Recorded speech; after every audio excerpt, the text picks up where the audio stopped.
আর একটি কারণ হলো মদিনার ইহুদিদের একজন সর্দার আলেম যার নাম ছিল কাব ইবনে আশরাফ, তাকে মক্কার মুশরিকরা প্রশ্ন করলো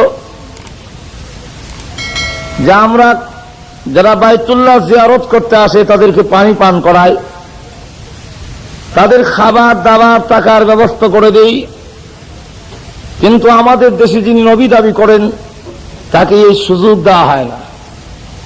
অতএব আমরা শ্রেষ্ঠ না মুহাম্মদ শ্রেষ্ঠ?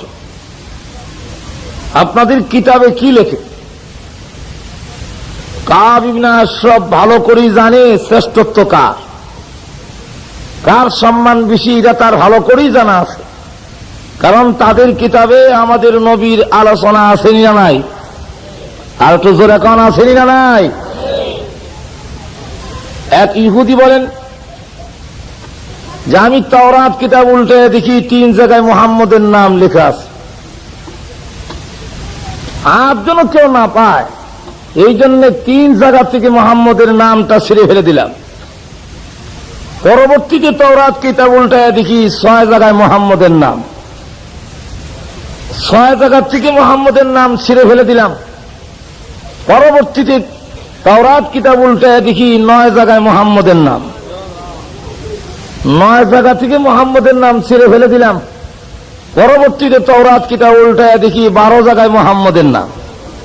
ভাবতে লাগলাম সিরি একবার, বারে 3 বার, এর তো কোনো কারিশমা, এর কোনো কারামতি বুঝতে পারলাম না।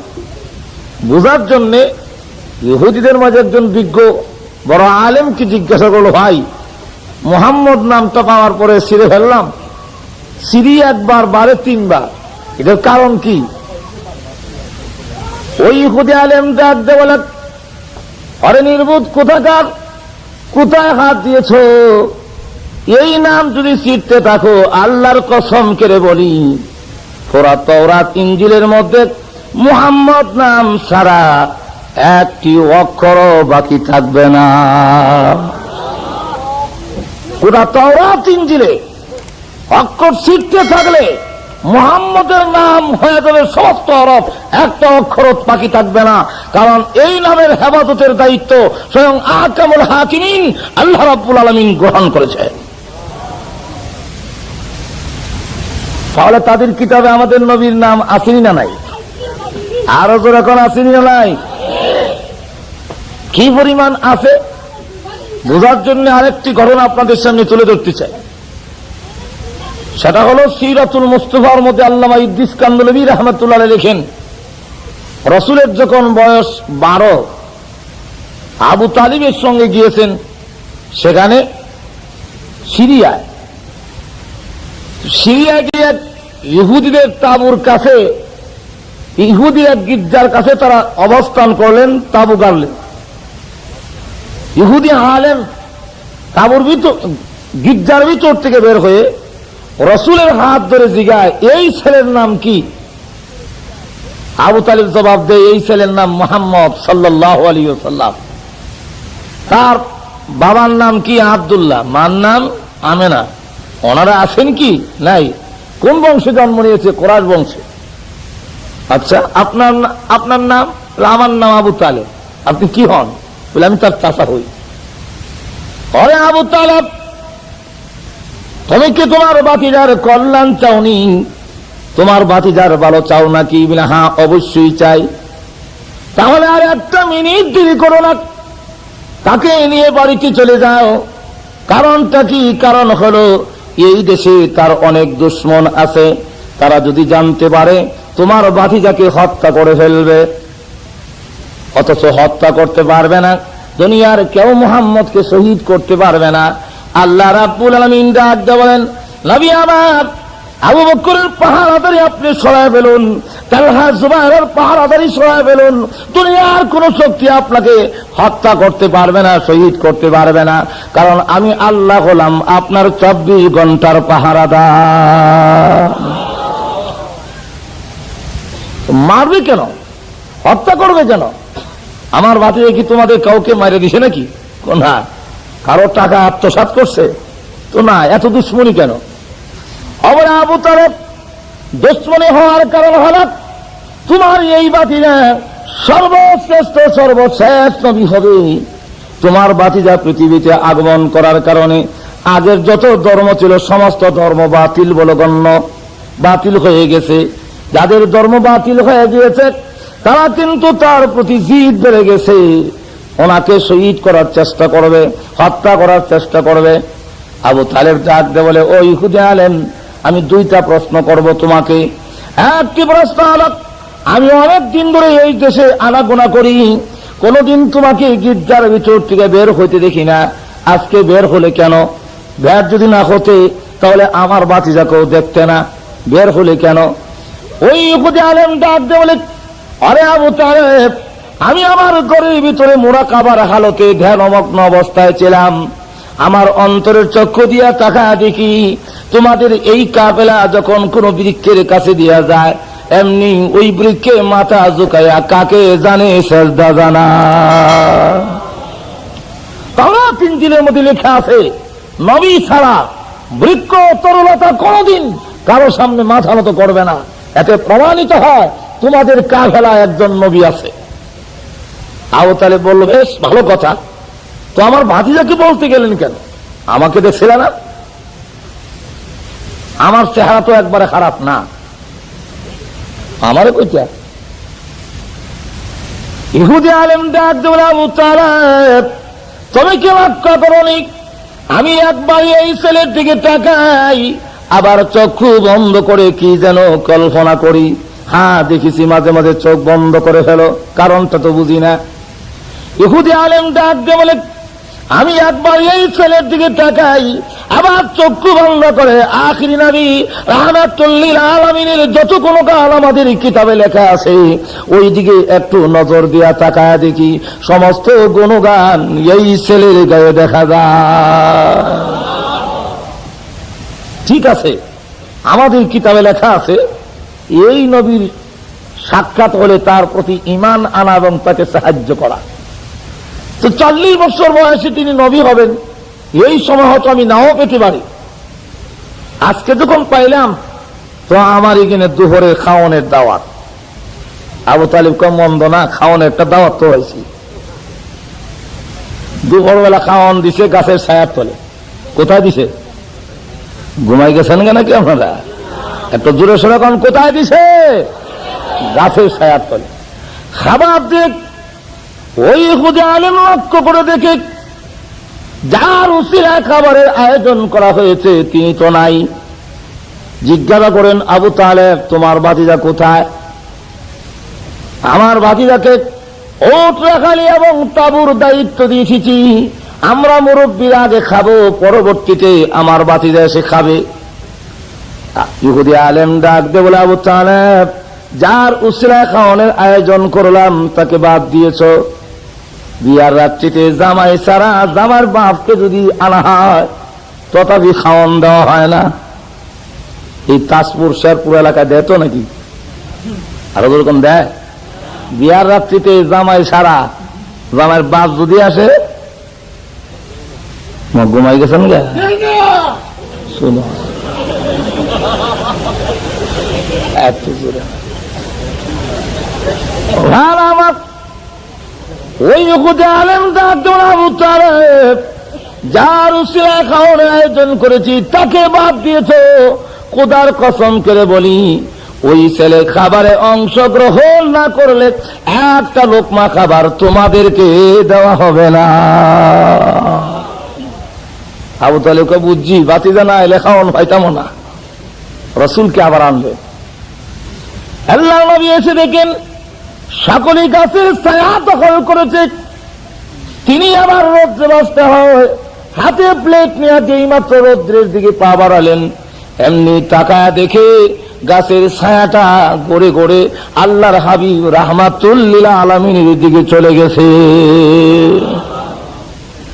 ইহুদি আলেম ডাক বলে, আরে আবু তালেব, টাকা দেখো, যেই ছেলের জন্য গাছের ছায়া পড়ে যায় সে যে আল্লাহর পয়গম্বর, খোদার কসম আমার আর সন্দেহ রয়েছে না উনি আল্লাহর নবী।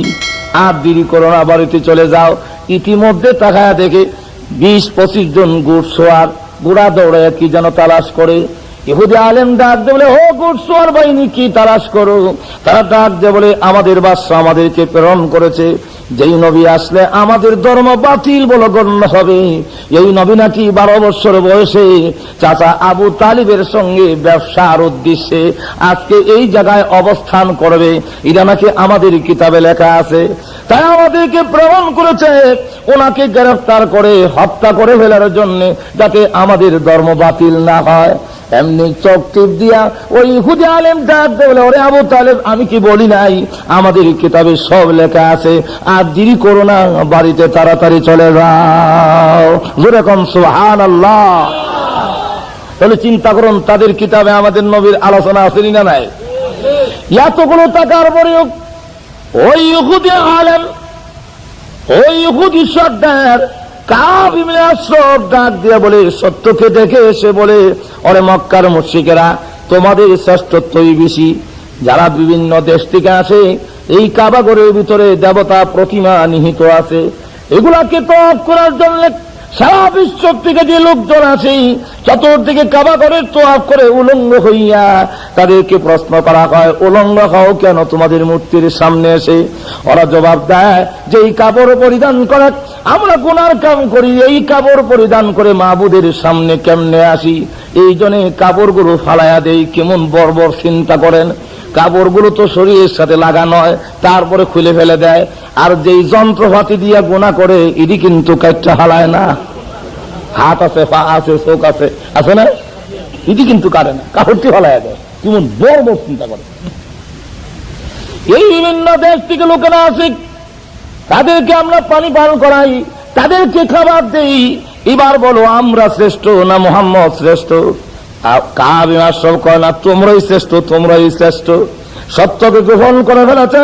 আল্লাহ রাব্বুল আমিন সঙ্গে সঙ্গে আয়াত নাযিল করলেন, সূরা নাযিল করেন, কাব ইবনে আশরাফ সত্যকে গ্রহণ করেছো, মক্কার মুশরিকদেরকে শ্রেষ্ঠত্ব দিয়েছো, তাই আমি আল্লাহ ঘোষণা দিলাম, কার শ্রেষ্ঠত্ব বেশি, কার দাম বেশি, কার মর্যাদা বেশি, রাহমাতুল লিল আলামিনের শ্রেষ্ঠত্ব উল্লেখ করে সূরাতুল কাউসার নাযিল করে তামাম দুনিয়ার মানুষকে জানায় দিয়েছে, আল্লাহর পরে তামাম দুনিয়ার ঊর্ধ্বে মুহাম্মদের শ্রেষ্ঠত্বই প্রমাণিত হয়েছে। আল্লাহর নবী রাহমাতুল লিল আলামিনের শ্রেষ্ঠত্ব এই সূরার মধ্যে তুলে ধরেছেন। কারণ নবীর কি সম্মান হবে, নবীর কি মর্যাদা হবে, এটা আমাদের চাইতে আল্লাহ বেশি বুঝেন না কম বুঝেন? আরো ধরে এখন কে বুঝে? আল্লাহ যা শান দিয়েছে, নবীর যে মর্যাদা দিয়েছে, সেটাই হলো শান, সেটাই হলো মর্যাদা। আর দুনিয়ার মানুষ যা নিজের পক্ষ থেকে শান দেওয়া হয়, মর্যাদা দেওয়া হয়, সেটা নবীর শান হতে পারে? আরো ধরে কোন পারে? আমরা অনেক সময় নবীর শান দিতে গিয়া গড়ে গড়ে আটাই, জোরে কোন আটায়নি? ঘুমাই গেছেন গা আপনারা? জোরে কোন আটায় না? আমার গড়াইসা বসছে, অমুকের গড়াইছে, তুমুকের গড়াইছে। তো আমি জিজ্ঞাসা করতে চাই, তুমি নবীর সম্মান করলা না নবী তোমার সম্মান করতে আইলো? আমি তো বুঝলাম না। আল্লাহ রাব্বুল আমিন নবীর কি মর্যাদা, কি শান হতে পারে, এই সূরার মধ্যে একমাত্র নবীর শান, নবীর মর্যাদা তুলে ধরা হয়েছে। নবীর শ্রেষ্ঠত্ব, নবীর শান সেখানে যা নবীর গুণ আছে আর কারো হতে পারে না। আমাদের নবী রাহমাতুল লিল আলামিনের কাছে যত পয়গম্বর দুনিয়াতে প্রেরণ করেছে, সমস্ত পয়গম্বরের মধ্যে যা গুণ ছিল, একা রাহমাতুল লিল আলামিনকে সমস্ত গুণ দান করা হয়েছে। এজন্য কবি বলেন, হুসনে ইউসুফ দামে ঈসা ইয়াদ বাইজাদারি আছে খোবা হামাদারন তু তনহাদারি। হযরত ইউসুফ আলাইহিস সালাতু ওয়াস সালামের সুন্দর আমাদের নবীর মধ্যে ছিল কিনা? আরো জোরে কন না। রাসূল নিজে বলেন, ইউসুফ আলাইহিস সালাতু ওয়াস সালামের সুন্দরের মধ্যে ভালার ভাগ বেশি, আর আমি নবী মুহাম্মদুর রাসূলুল্লাহ সাল্লাল্লাহু আলাইহি ওয়াসাল্লামের সুন্দরের মধ্যে লাবণ্যতা বেশি। ইউসুফ আলাইহিস সালাতু ওয়াস সালামকে অর্ধেক সুন্দর দান করেছে, আর আমি নবী মুহাম্মদুর রাসূলুল্লাহ সাল্লাল্লাহু আলাইহি ওয়াসাল্লামকে 100 ভাগের সুন্দর 100 ভাগই দান করেছে। এজন্য মা এসে বলেন, ও মিশরের মহিলা, ইউসুফ আলাইহিস সালামকে দেখে তোমরা হাত কেটেছিলে, ঈমান আনো নাই, কিন্তু আমার নবী, আমার স্বামী, আখির নবী রাহমাতুল লিল আলামিন কি সুন্দর ছিলেন। একটা নজর যদি দেখতে, হাতে ছুরি লাগাতে না, কলিজায় ছুরি লাগাইয়া দিতে। এজন্য মা আয়েশা বলেন আল্লাহ নবী কত সুন্দর ছিলেন। মা আয়েশা বলেন লালা শামসুন ওয়ালিল আফাকি শামসুন ওয়া শামসি আফজালু মিনাস সামাই ইন্নাশ শামসা তাতলুউ বা'দাল ফাজরি ওয়া শামসি তাতলুউ বা'দাল ইশাই। হে দুনিয়ার মানুষেরা শোনো, আকাশের একটি সূর্য আছে আর আমাদের একটি সূর্য আছে। আকাশের সূর্যের চাইতে আমার সূর্যের দাম কোটি কোটি গুণ বেশি।